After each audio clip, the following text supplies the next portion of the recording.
My dad was an alcoholic. My dad would start beating me with 2x4s, PVC pipe, willow branches, leaving marks all over me. He would kick me to the ground. My dad had fired a gun at me, but the bullet had never come out.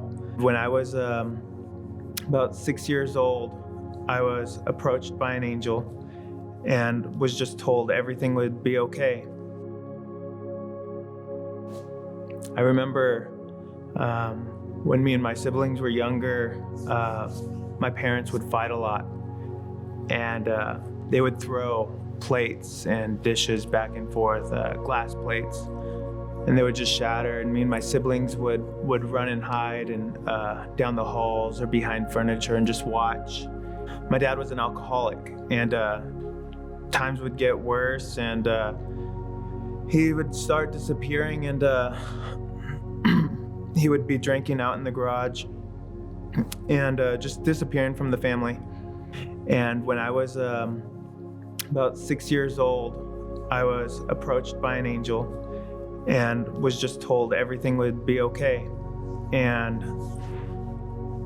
within a few days from that, my dad had fired a gun at me, and the gun had either locked up or something, but had gone off. But the bullet had never come out, and scared me to death. Soon after that, my dad would start chasing us with knives, me and my brother, and we didn't understand what was really happening. And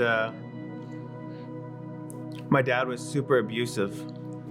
My brother was going into treatment centers and causing a lot of fights with my parents, and my dad would start beating me with 2x4s, PVC pipe, willow branches, leaving marks all over me. He would kick me to the ground, and I would get the beatings worse and worse because of my dad's anger towards my brother. I was bullied all throughout school. And also as a child, I was molested as a child by one of my cousins, and she was an adult. And so that was when I was younger, growing up. And then back in middle school, we were in the locker room, and kids were starting to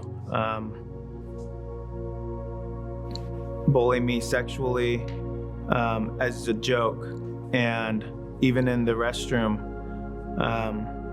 And so I would just leave the school in tears, and I never wanted to go back.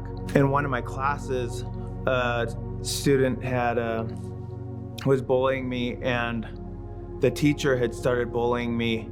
And so I had thrown a chair at the teacher and got suspended and kicked out of his class. So that caused me to get in more trouble with my dad. And as time went by, the abuse would even get worse, and eventually my parents had gotten divorced, and me and my mom moved to Washington. And when we moved to Washington, we moved to Seattle, and my mom started treating me like her spouse. And I grew to really dislike my mom to a point where I had hated her. I had to drop out of school. This was the beginning of my 9th grade year, because I was having to work to give the money to my mom, and she just complained that the money was never enough. Right before that, I was in a motor vehicle accident about a year prior to that, and I was living in California with my aunt on my dad's side. I was in a accident where the truck had rollen over 4 times, and it had paralyzed me. And I was paralyzed for about a year, and the doctor had told me I would never walk again. And so my aunt had told me that I was moving back up with my parents because they no longer wanted to take care of my needs. And so I had moved back up with my parents, which the whole plan was to move down there to get away from my dad. So I moved back up there, and as time gone by, I started feeling tingling in my legs. And so I started going to rehab. Eventually, I was able to start walking again. And it was just an answer to my prayers. And my grandma had started taking me to church. And my faith was always in the Lord, just because when I had seen that angel, I knew God was real. I knew that the Lord had kept me because he told me I would be okay. I knew that I was going to be safe. I knew that I would make it through the abuse. I knew that the Lord would keep me through whatever trials that I was going to endure as a child. So going to church with my grandma was something I looked forward to every week. And she was like my guardian angel as a child. And thankfully, she's still here today, and I can still see her. And I get to see her once a week or so. We eventually moved to Vancouver, and I met a girl there, and we ended up getting engaged. And when we got engaged, she became very controlling, and I became miserable. So I had left her, and I moved back to Medford. And moving to Medford, I lived with a friend, and to live with that friend, her mom made me go to this church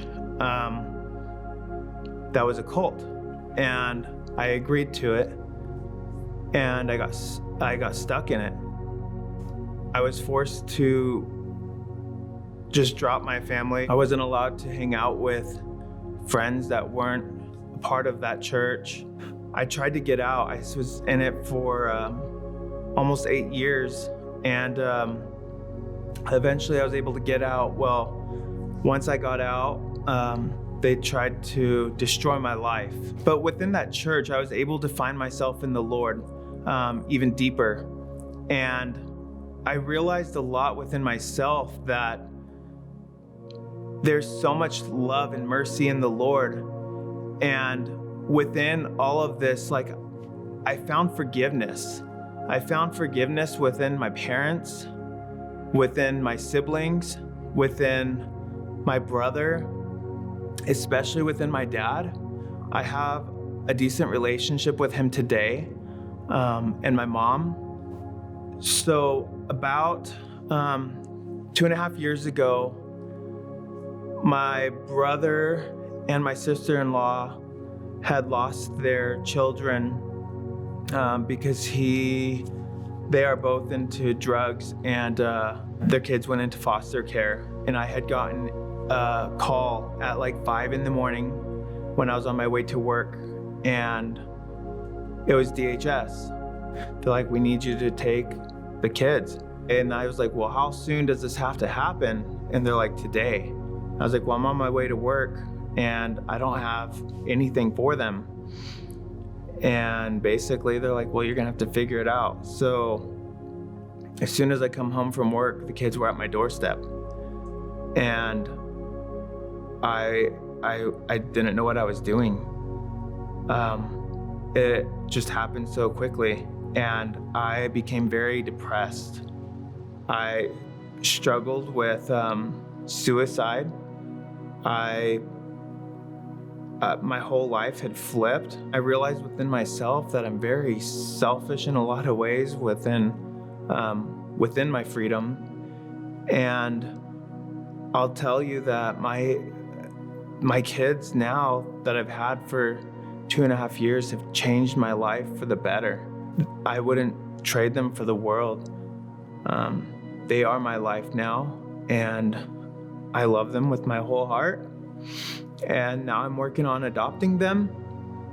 Almost a year ago, I found out that the accident that I was in back in 2007 had damaged my brain, left scars on my brain.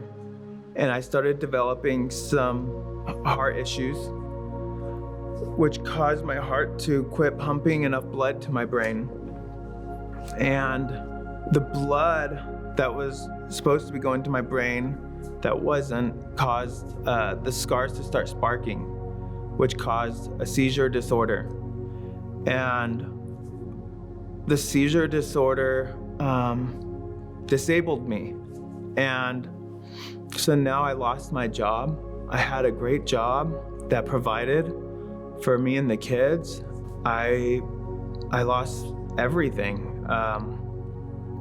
I became very financially stressed, and the Lord's kept me through that. And now I have, I'm living on medications and still having seizures, and it's just changed my whole life. I'm 27 years old. Never thought I'd be living this way. You just never know what your life's gonna turn out to be. And I have found that the Lord, teaching me about forgiveness for everything I've endured, the Lord keeping me through my childhood. Anyone that suffers with abuse, anyone that suffers with neglect, the Lord can take you out of that. Anyone that suffers with depression or anxiety, thoughts of suicide, the Lord can keep them through all of that. And it turns out so much better for you on the other side. I couldn't tell you enough how thankful I am for what I endured as a child today, because it's made me the person I am today. Life has been so much easier knowing that the Lord has me through it and that I am not alone. And life with the Lord and knowing that life's not going to necessarily get easier for me going ahead. And there's going to be trials. There's going to be good parts of life and bad parts of life. And life's not meant to be perfect. If life was perfect, we wouldn't need God. But when life is good, we glorify God. But when life is bad, we're still to glorify God. And God will see us through the good and the bad. The Lord just puts on your heart like so much peace through it all. You see hope. You have strong hope that you're gonna get through it. You don't see that the pain is gonna end, but the Lord can get you through that. The Lord can draw that pain from you. The Lord wants to get you through that. Just have hope. Just have hope. That's the biggest thing. Just have hope. Pray. Let the Lord be there to comfort you. Don't find it in yourself, because you'll never have peace. You'll never feel loved by searching your own heart. You'll have to rely on the Lord. The love that I feel now, the peace, the family I have within the church, in the body, the love that I feel from the Lord, you can have that too. You can feel the same peace that I have. You can have the hope that I have. You just have to give your heart to the Lord. What do you have to lose? You have nothing to lose. Just have faith.